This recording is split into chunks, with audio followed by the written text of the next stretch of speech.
Apa kabar kita semua? Saya berdoa kita semua tetap sehat, tetap semangat di dalam anugerah-Nya.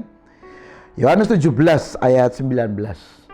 Yesus berkata begini, "Dan aku menguduskan diriku bagi mereka, supaya mereka pun dikuduskan di dalam kebenaran." Firman Tuhan yang kita baca ini adalah sebuah rangkaian dari doa Yesus di Yohanes pasal 17. Dan di dalam doa ini Yesus mendoakan juga murid-muridnya. Dan salah satu statement yang Yesus katakan di sana adalah Yesus berkata bahwa Dia menguduskan dirinya supaya para murid-muridnya pun bisa dikuduskan di dalam kebenaran.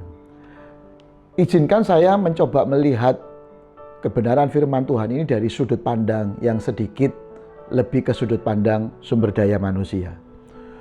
Bahwa hari ini ada banyak orang termotivasi untuk berubah, ingin lebih baik, melakukan yang lebih baik, belajar lebih baik. Pertanyaannya, apa tujuannya, apa motivasinya?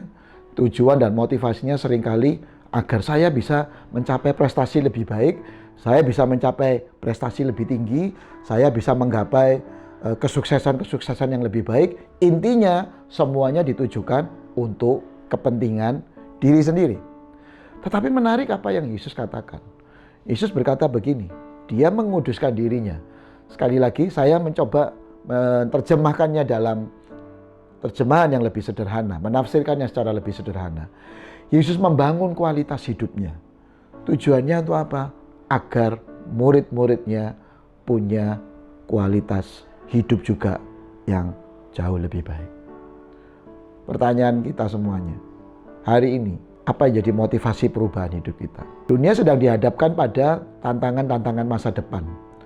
Dalam dunia pendidikan, kita akan dihadapkan banyak perubahan-perubahan yang di masa depan. Kualitas sumber daya manusia yang dibutuhkan di masa depan tentunya berbeda dengan kualitas sumber daya manusia yang berlangsung pada saat ini. Mengapa? Karena perubahan teknologi dan segala sesuatu, dunia pekerjaan akan memasuki apa yang disebut dengan era industri 4.0 yang ada, di mana segala sesuatunya akan berlangsung secara digital. Maka kualitas-kualitas sumber daya manusia yang dibutuhkan tentunya berbeda dengan kualitas sumber daya yang dibutuhkan oleh para pekerja pada saat ini. Persoalannya, kualitas mereka untuk kualitas pribadi-pribadi untuk mencapai masa depan tersebut harus dipersiapkan dari saat ini. Dan yang mempersiapkannya adalah satu pribadi-pribadi yang punya kesadaran bahwa mereka harus dipersiapkan untuk siap menyambut masa depan mereka. Masa depan orang-orang yang mereka didik, mereka latih.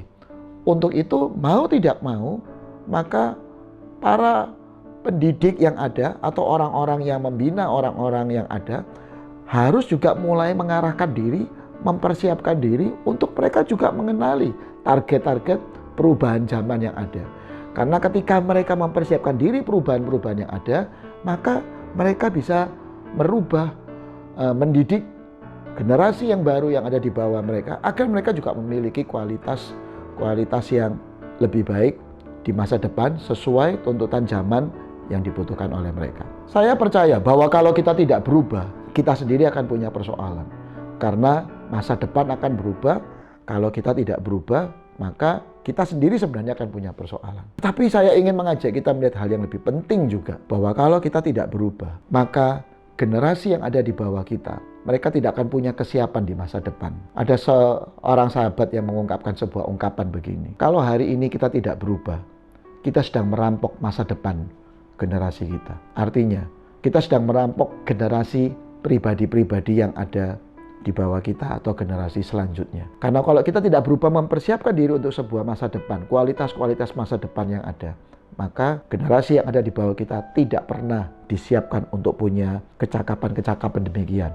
Mereka akan menjadi generasi yang tergagap-gagap menyambut perubahan-perubahan zaman yang ada. Jadi hari ini, maukah kita berubah? Maukah kita berubah bukan hanya untuk diri kita? Maukah kita berubah agar orang lain juga mengalami perubahan dalam hidup mereka? Tuhan Yesus memberkati kita semua.